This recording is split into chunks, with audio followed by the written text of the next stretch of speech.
Noong unang panahon, si Yoha at anak niya ay papunta sa palengke. Dinala nila ang asno at nagsimula na. Halika na, anak. Maghanda na tayo. Opo, ama. Excited na ako. Kasama ang asno, sinimulan na nila ang kanilang lakad. Noong una, naglakad sila sa tabi ng asno. Tingnan ang dalawang hangal.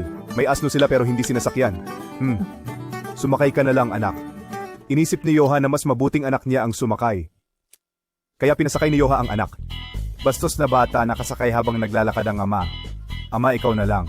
Nahiya ang anak at inisip na ama ang dapat sumakay. Kaya si Yoha ang sumakay at naglakad ang anak. Tingnan ang lalaking ito. Napakasarili. Pinaglalakad ang anak. Sige, pareho na tayong sumakay. Nagpasya si Yoha na pareho na lang silang sumakay. Kaya pareho silang sumakay. Kawawang asno, nasasaktan. Reklamo ng reklamo ang mga tao. Sige, bubuhatin na lang natin. At binuhat nila ang asno. Ngayon ko lang nakita ito. Binubuhat nila ang asno. Sa pagpapasaya sa lahat na wala ang asno. Iyan ang aral.